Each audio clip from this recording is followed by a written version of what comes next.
Vous êtes le nouveau stagiaire. Votre mission, si vous l'acceptez, sera de réaliser un film sur le développement durable.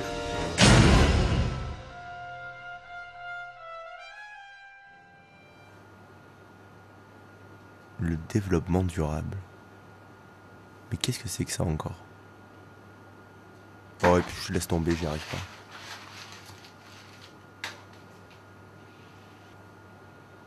Eh oh! Par ici, je suis là. Bonjour. Bonjour. T'as rien oublié? Non, je crois pas. La lumière, il faut l'éteindre en sortant. Oui. Et le papier, c'est dans la corbeille.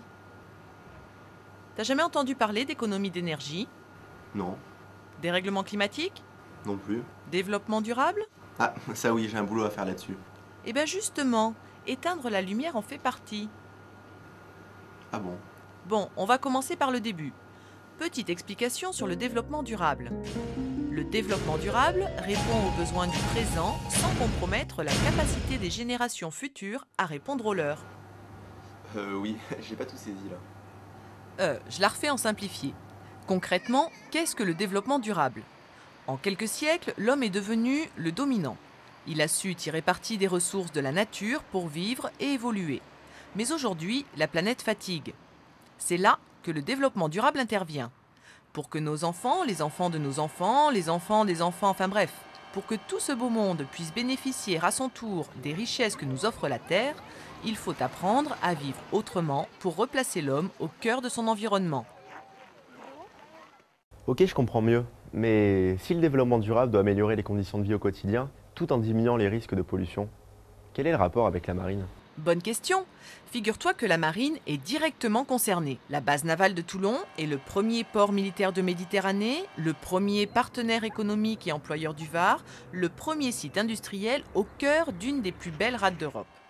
Avec plus d'un Toulonnais sur 5 lié à la marine, cette dernière est très engagée dans les actions sociales. Elle est aussi très attachée à la protection de l'environnement. Elle y travaille avec les villes et les associations de protection de l'environnement. Elle intègre donc le développement durable dans son fonctionnement. Construction de bâtiments aux normes environnementales, tri sélectif des déchets à terre et sur les bateaux, récupération des eaux usées et de carburant, recyclage des papiers, des cartouches d'encre, prise en compte du personnel. Oula, plus doucement s'il te plaît, j'arrive vraiment pas à suivre. Pardon, je m'emporte. Je reprends. Parce que les marins sont attachés à la mer, ils en sont les premiers gardiens. La marine est d'ailleurs le premier protecteur de l'environnement marin. Les plongeurs des mineurs participent à la protection et au nettoyage de la rade par de nombreux travaux sous-marins. Ils apportent aussi leur soutien lors de graves catastrophes naturelles.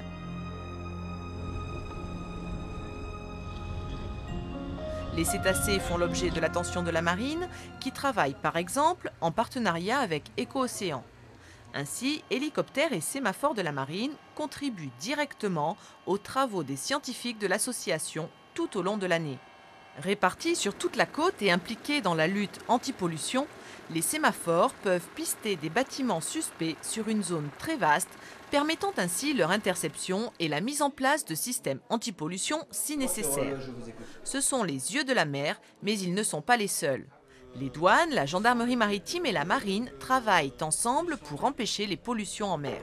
Et quand un accident survient, la marine dépêche de nombreux moyens pour lutter contre la catastrophe.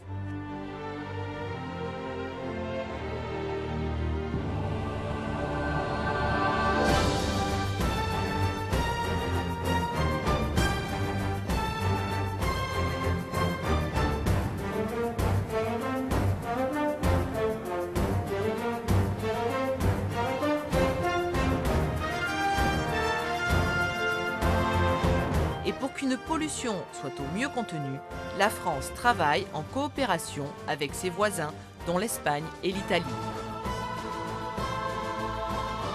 Bon, va pour le côté développement durable tourné vers la mer.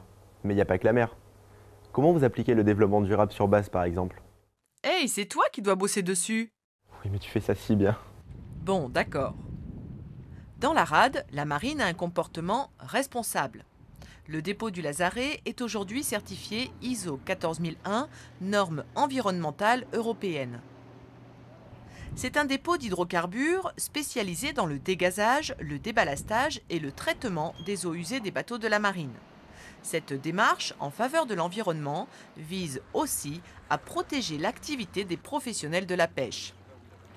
Autre structure ISO 14001. La cuisine centrale de la base navale, grand centre de production alimentaire, prépare jusqu'à 20 000 repas par jour et livre 23 restaurants de Istres au Luc.